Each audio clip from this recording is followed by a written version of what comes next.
तो हल्द्वानी क्षेत्र के अंदर ही और किस प्रकार के विकास कार्य सामने आपको चुनौती लगे जिनको आपने पूरा किया? देखिए, जैसे मैंने कहा कि 4 बड़े कार्य तो जो हैं वो मैंने बताया कि जैसे ये जो नहर को पाट कर हम चौड़ा कर मार्ग का चौड़ीकरण कर रहे हैं, ISBT बना रहे हैं, चालक प्रशिक्षण केंद्र बना रहे हैं। इसी तरह अंतर्राष्ट्रीय स्टेडियम जी हमने स्वीकृत किया है, जिसकी कार्य को स्वीकृति मिल गई। अब काम स्टेडियम का कार्य शुरू होगा। बाकी पानी के क्षेत्र में अगर हम बात करते हैं तो बहुत बड़ी मात्रा में हमने पेयजल लाइनों का पुनर्गठन किया है, ओवरहेड टैंक बनाए हैं।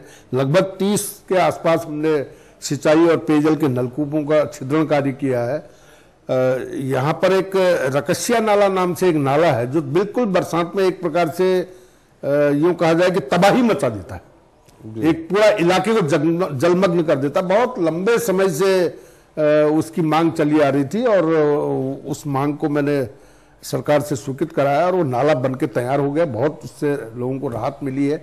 यहाँ पर भाखड़ा नदी है, भाखड़ा नदी पर घंटों जाम लगा रहता था। जब बरसात में पानी आ जाता था तो लोग खड़े रहते थे, लोगों के जाना आना बंद हो जाता था।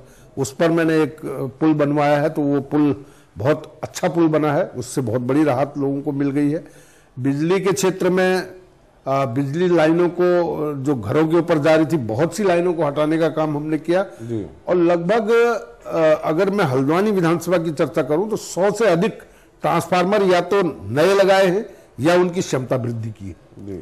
3 फेज लाइन करने का कार्य भी बड़ी मात्रा में किया है। अब मैं कह सकूंगा कि बिजली पानी का कार्य जो है वो काफी हद तक हमने पूरा किया है। उसके दिक्कतों को लोगों को दूर किया। लेकिन चूंकि यहाँ मैंने कहा ना कि सारे चारों ओर का आदमी हल्द्वानी में आके बस रहा है, तो आबादी तेजी से बढ़ रही है। इस कारण से नए नए कॉलोनीज बनती जाती हैं, तो वहां डिमांड फिर खड़ी हो जाती है।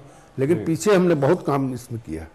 अब बात करें जो नए विधानसभा क्षेत्र के जिससे आप टिकट की दावेदारी कर रहे हैं, वहां की क्या समस्याएं नजर आ रही है कालाडूंगी में? देखिए, कालाडूंगी विधानसभा जो बन रही है उस विधानसभा में भी बहुत बड़ा भाग तो मेरी विधानसभा का है। मुखानी से लेकर भाखड़ा तक का और ये रामपुर रोड कालाडूंगी रोड का इलाका जो है ये कालाडूंगी विधानसभा में है। लगभग कालाडूंगी विधानसभा का जो कुल मतदाता है उसमें 65% मतदाता मेरी हल्द्वानी विधानसभा का।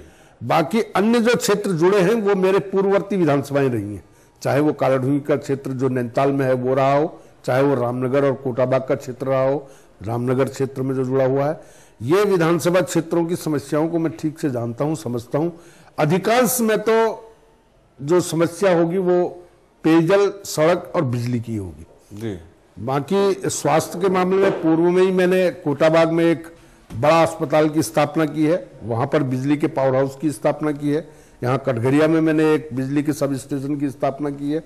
तो ये पूर्व के जब क्षेत्र रहे तो मैंने वहां पर पहले भी किया है।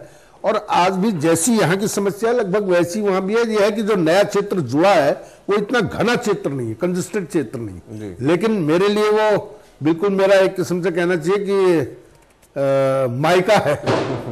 मतलब मैं पहले वहां रह चुका हूं और वहां के लोग व्यक्तिगत रूप से मैं तो इस बात को कह सकता हूं मेरा इंतजार कर रहे हैं। अच्छा। तो इतने प्रसन्न है कि मतलब काफी अपनी प्रसन्नता जाहिर करते हैं। तो उस क्षेत्र को मैं बहुत उसके इंच इंच से वाकिफ हूं और जो समस्या कही जा सकती है वो केवल सबसे बड़ी समस्या वही पेयजल और बिजली की हो सकती है, क्योंकि वो घना क्षेत्र नहीं है, बहुत ज्यादा सड़कों का उतना नहीं रहेगा, लेकिन पेयजल और बिजली की समस्या रहेगी ज्यादातर। तो सर चलते चलते एक आखिरी सवाल, आपको अपने विधानसभा क्षेत्र में और स्टेट लेवल पे कांग्रेस की स्थिति कैसी लगती है? जैसा मैंने बताया कि कांग्रेस की कोई स्थिति यहाँ नहीं रहेगी और विशेष रूप से जहां तक मेरी विधानसभा क्षेत्र का प्रश्न है